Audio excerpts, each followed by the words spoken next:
Nah, bismillahirrahmanirrahim. Assalamualaikum warahmatullahi wabarakatuh. Perkenalkan, nama saya Alia Syifa Azhara dari kelas 4 A Reguler, Prodi Pendidikan Agama Islam Institut Agama Islam Diniyah Pekanbaru.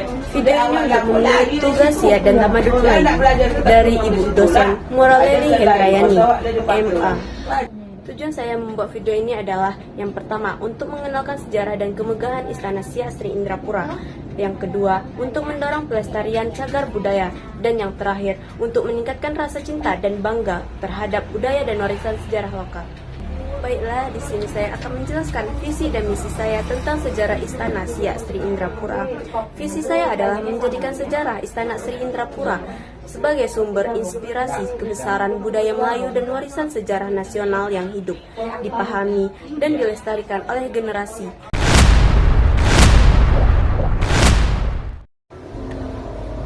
Baiklah, di sini saya akan menjelaskan sejarah Istana Siak Sri Indrapura.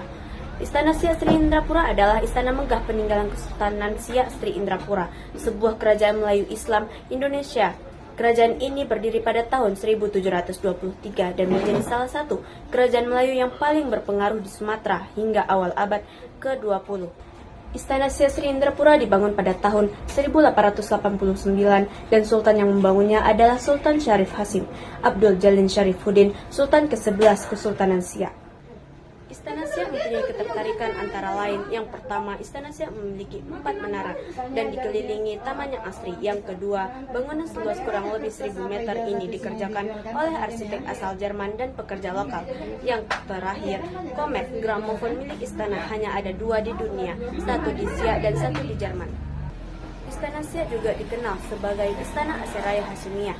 Istana Siak berfungsi sebagai pusat pemerintahan dan kediaman resmi sultan, serta sebagai lokasi pertemuan kenegaraan dan perjamuan tamu-tamu asing.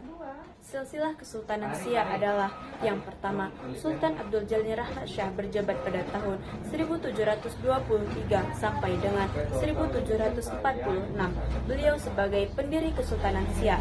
Yang kedua, Sultan Syarif Hasyim Abdul Jalil Syaifuddin berjabat pada tahun 1889 sampai dengan 1908. Beliau sebagai pendiri Istana Siak. Dan yang terakhir, Sultan Syarif Qasim II berjabat pada tahun 1915 sampai dengan 1946. Beliau sebagai sultan terakhir yang kemudian menyerahkan kerajaan kepada Republik Indonesia. Istana ini kini menjadi museum sejarah yang terbuka untuk umum dan menjadi destinasi wisata budaya unggulan di Riau. Di dalamnya terdapat koleksi benda-benda bersejarah seperti yang pertama, singgasana sultan berlapis emas, yang kedua, komet atau gramofon langka, yang ketiga, perhiasan kerajaan, yang keempat, alat musik tradisional dari Eropa, dan yang terakhir, foto dan dokumen sejarah. Terima kasih saya sampaikan kepada yang menonton video tentang sejarah Istana Siak. Semoga bermanfaat bagi kita semua. Jangan lupa like dan subscribe ya teman-teman.